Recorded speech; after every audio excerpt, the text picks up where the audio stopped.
COVID-19 di Indonesia menjadi yang terbanyak sejak pertama kali dilaporkan. Assalamualaikum warahmatullahi wabarakatuh. Saya Tadri Kartika mewakilkan dari kelompok 8 A2 dari farmasi. Yaitu ada Yuanita, Inesia, ada Elsa, dan Nurul. Nah, di sini kita membuat tugas wawancara kepada masyarakat terkait penyakit sekarang ini, yaitu COVID-19. Silakan menonton. Bagaimana menurut Anda tentang orang-orang yang melanggar protokol kesehatan? Seharusnya dari pihak pemerintah itu lebih ditekankan untuk sanksinya, jadi sanksinya itu lebih diterapkan, mungkin untuk bersih-bersih di jalan atau dengan membayar denda dengan minimal yang agak tinggi agar orang-orang itu lebih mematuhi protokol kesehatan yang ada untuk mencegah penyebaran COVID. Lalu bagaimana menurut Anda menghindari virus ini selain cuci tangan, menggunakan masker?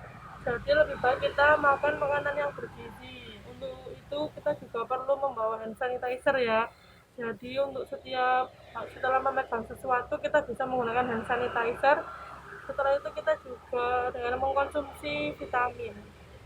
Terima kasih ya Mbak sudah meluangkan waktunya. Ya, sama-sama. Saya Lailatul Roziah, jadi panggilan Pak Ila. Usia saya 23 tahun, pekerjaan saya ibu rumah tangga. Kebetulan ini hamil anak kedua. Jarak anak pertama dengan anak kedua 20 bulan.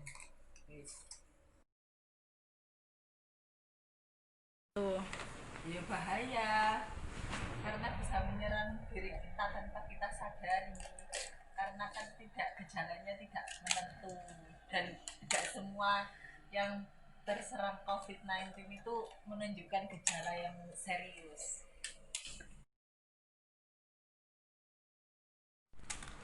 Sesuai dengan protokol kesehatan pemerintah, jaga jarak, pakai masker, cuci tangan, dan hindari berkerumun. Harus, karena kan akhir kita tahu lebih pasti apakah itu benar-benar virus COVID atau hanya karena imun kita yang saat itu lagi sedang rendah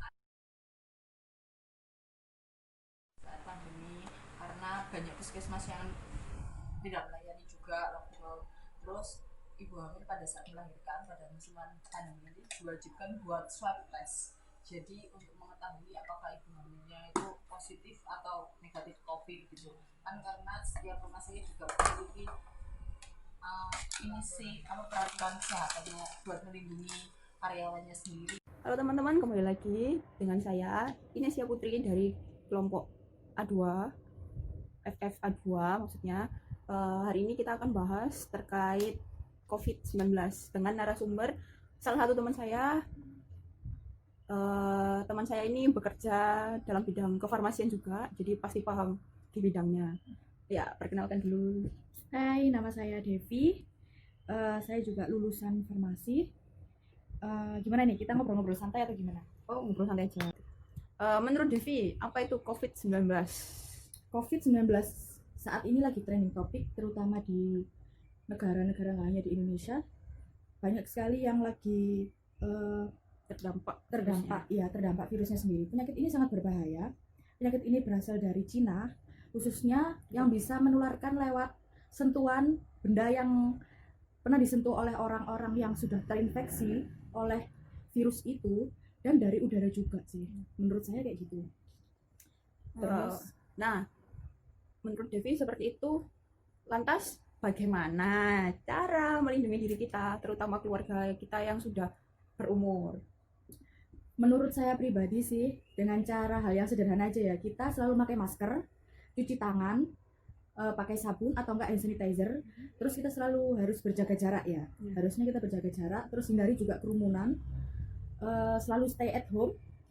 Kalau kita mau keluar, bolehlah kita keluar, asal yang penting-penting aja gitu sih menurut aku.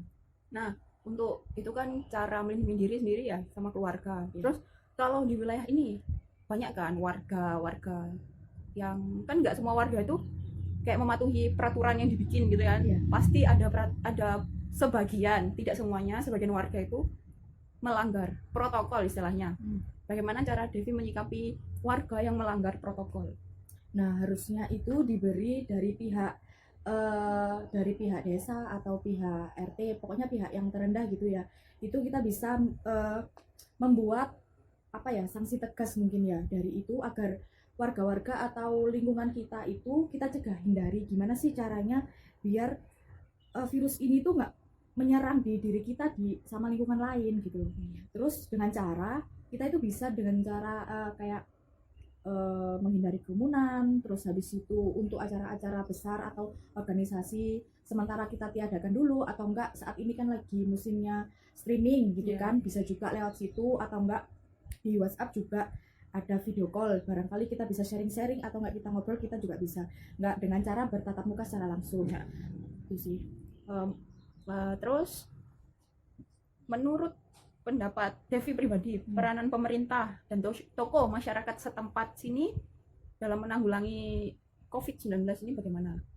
Yang saya lihat saat ini yang ada di pemerintahan ya, yang sudah berjalan, itu saat ini pemerintah sudah baik untuk mengurangi dampak-dampak penyebaran virus ini dan memutus rantai virus ini, itu dengan cara memberlakukan jam malam, terus harus social distancing juga, yang pasti selalu jaga jarak, memakai masker, cuci tangan itu wajib.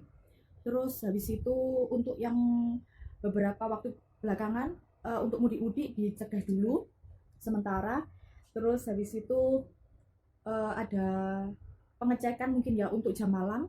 Selanjutnya itu kan di lingkungan sini sudah ada protokol kesehatannya, sudah ada, ibaratnya sudah ada pengecekan awal. Terus untuk lingkungan sendiri, untuk pembersihan lingkungan, apa yang dilakukan untuk mencegah COVID ini? Di lingkungan saya terutama sudah menerapkan untuk pembuatan ini alat cuci tangan di depan rumah. Setiap rumah itu selalu diberlakukan untuk pembuatan tempat cuci tangan. Jadi setiap kita selesai keluar atau dari manapun, kita diwajibkan untuk cuci tangan itu sebelum masuk rumah. Terus dengan cara itu juga kita harus membersihkan rumah setiap hari, terus menyemprotkan dengan desinfektan, terutama untuk benda-benda yang sering kita sentuh untuk menghindari dari virus-virus itu. Ya, terima kasih sudah menyaksikan wawancara singkat ini. Bisa dilanjutkan ke teman selanjutnya. Terima kasih. Di sini saya akan mewawancarai kepada Diva terkait Indonesia itu negara seperti apa. Nah, soalnya itu bagaimana supaya Indonesia, negara kita itu lebih maju. Kalau menurut saya, bagaimana agar Indonesia menjadi lebih maju adalah dari kesadaran diri sendiri sebagai masyarakat untuk sadarnya akan pentingnya pendidikan. Ya. Hal ini juga menjadi PR untuk pemerintah. Sebagai pemerintah juga harus menyiapkan wadah pendidikan dan pelatihan yang merata, utamanya dalam pendidikan karakter. Misalnya pentingnya kejujuran, sopan dalam berperilaku, dan santunnya berkomunikasi gitu. Terima kasih kontribusinya. Peran masyarakat itu efektif dalam menerapkan pembatasan fisik, apalagi mengenai karantina wilayah, sebab melalui peran serta masyarakat akan ada keterlibatan RT, RW, lurah, serta tokoh. Selamat malam, saya Yuanita. Saya ingin meminta waktunya untuk saya melakukan wawancara tentang keadaan yang sekarang sedang kita hadapi. Ya. Sebelumnya Bapak tahu apa itu COVID-19? COVID-19 itu adalah kata lain dari virus corona yang sekarang lebih populer disebut COVID-19. Ya. Itu apa? COVID-19.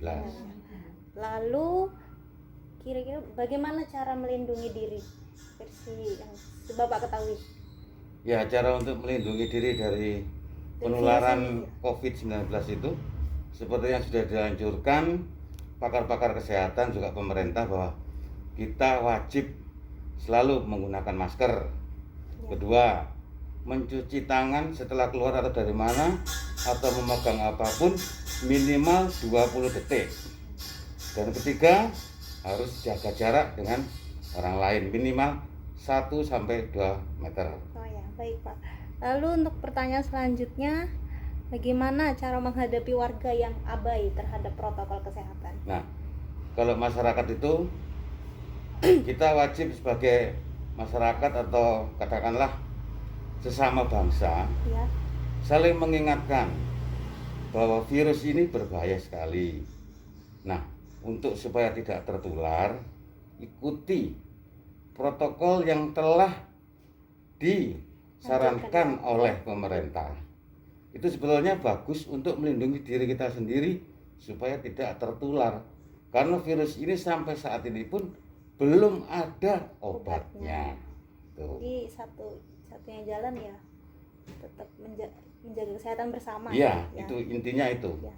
Lalu pertanyaan terakhir, menurut Bapak bagaimana peran pemerintah saat ini terhadap masyarakat? Ya, menurut pendapat saya, peran pemerintah itu sudah bagus sekali. Pemerintah sudah menganjurkan yang terbaik untuk bangsa ini. Ya. Tapi ada beberapa masyarakat yang merasakan hal ini dianggap sepele atau dianggap nggak penting. Nah, itu. Jadi sebetulnya peran pemerintah sudah bagus. Pemerintah sudah mengeluarkan banyak biaya untuk memfasilitasi masyarakat supaya tidak tertular. Tapi ya ada yang bandel. Nah, itu pemerintah harus bagaimana lagi kalau masyarakatnya bandel. Jadi akhirnya gini, kalau memang kamu tidak mau diatur, ya risiko akan kamu tanggung sendiri.